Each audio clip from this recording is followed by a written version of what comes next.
Hello 10th class. आज मेरे पास एक असाइनमेंट आई है और ये वीडियो लेक्चर था जो डीडी पंजाबी पर आज टेलीकास्ट किया गया था।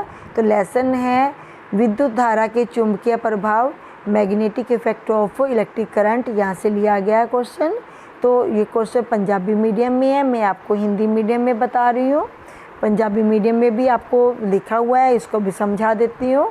तो आंद्रे मैरी एम्पियर एक वैज्ञानिक है और उसने सुझाव दिया कि अगर विद्युत धारा प्रवाहित चालक को, ठीक है, चालक जो है वो चुंबक पर कोई बल लगाता है। अगर विद्युत धारा प्रवाहित चालक किसी चुंबक पर बल लगाता है तो चुंबक भी उस विद्युत धारा प्रवाहित चालक पर भी बराबर मात्रा में परंतु विपरीत दिशा में एक बल लगाएगी। ठीक है, अगर धारावाहिक चालक जो है उस पर कोई चुंबक बल लगाता है तो वो धारावाहिक चालक भी चुंबक पर बराबर और विपरीत दिशा में एक बल लगाता है। कैसे, अभी मैं बताती हूँ।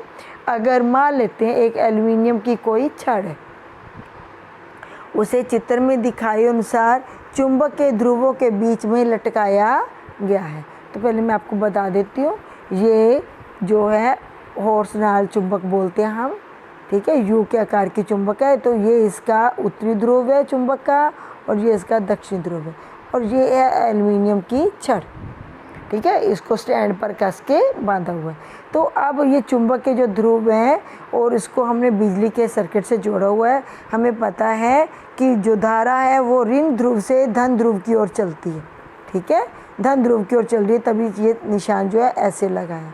तो जब हम ऐसे, ये धारा यहाँ से चलती हुई कैसे जा रही है, ये जा रही है, तो कहाँ से आ रही है, ये छड़ में से होती हुई चुंबक में से होती है, ऐसे जा रही है।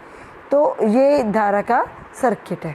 तो अगर हम जब करंट इसमें से जा रहा है तो ये चुंबक का ध्रुव, अगर तो धारा इस तरफ से जा रही है तो ये एल्युमिनियम की रॉड जो है ना वो इस उत्तरी ध्रुव की ओर खिसक जाएगी। पर अगर हम धारा की दिशा बदल देते हैं, अगर हम ऋण ध्रुव इधर कर देते हैं, ठीक है, और धन ध्रुव इधर कर देते हैं, तो धारा की दिशा ऐसे करेंगे तो ये जो एल्युमिनियम का सिरा है ना, ये वाला सिरा अब किस तरफ झुकेगा, इस ध्रुव की ओर खिसक जाएगा, उत्तरी ध्रुव की ओर खिसकेगा।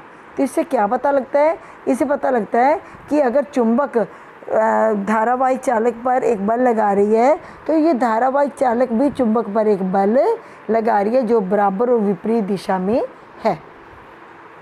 तो उदाहरण, अगर किसी एल्युमिनियम की छड़ को चित्र में दिखाए अनुसार चुंबक के ध्रुवों के बीच में लटका दिया जाता है तो धारा जो उस छड़ में से जो धारा प्रवाहित हो रही है उससे छड़ जो है वो विस्थापित होती है। अगर बिजली की धारा की दिशा को बदल दिया जाए, विपरीत दिशा में कर दिया जाए तो भी छड़ जो है उसके विस्थापन की दिशा भी उलट हो जाएगी। ये मैंने आपको बता दिया है। अब इसके बाद ये इम्पोर्टेंट क्वेश्चन था हमारा, हमने किया हुआ है फ्लेमी के लेफ्ट हैंड रूल, खब्बे हाथ का नियम।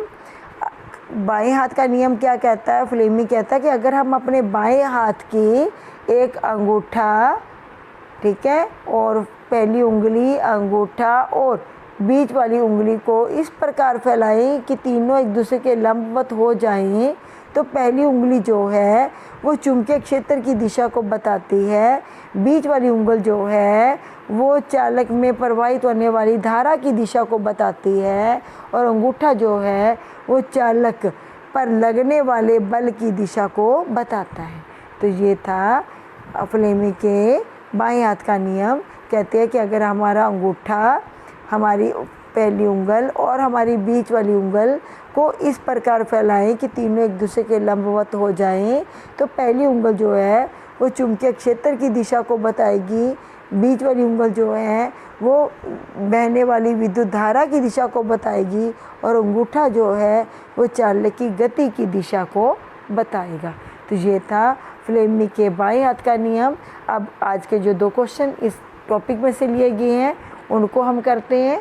पहला क्वेश्चन है, अध्यापक ने क्लास में बताया कि बिजली की धारा जो है, विद्युत धारा के कई प्रभाव हो सकते हैं। कौन कौन से प्रभाव हो सकते हैं? तापन का प्रभाव भी होता है, चुंबकीय प्रभाव भी होता है, रासायनिक प्रभाव भी होता है। तीनों ही प्रभाव होते हैं। तो आंसर क्या आना चाहिए? ये वाला आंसर। ठीक है। इसके बाद अगला क्वेश्चन आ गया, असीम में आज एक क्रिया के दौरान देखा कि चुंबकीय क्षेत्र में रखे किसी धारावाहिक चालक पर एक बल लग रहा है। बताओ कि कौन सा यंत्र जो है वो इस सिद्धांत पर काम करेगा। बल लग रहा है तो गीज़र या बल्ब नहीं करेगा, मोटर करेगी। ठीक है, तो कौन सा यंत्र काम करेगा? मोटर करेगी। उसके बाद आ गया, चुंबकीय क्षेत्र में रखे किसी धारावाहिक चालक पर लगने वाले बल की दिशा हम किस नियम से ज्ञात कर सकते हैं? तो फ्लेमिंग के बाएं हाथ के नियम से हम ज्ञात कर सकते हैं। ठीक है, तो ये था आज की असाइनमेंट और जो लेसन 12 में से ली गई थी और पंजाबी मीडियम में थी। मैंने इसको हिंदी मीडियम में आसान करके बताने की कोशिश की है। Thanks for watching this video.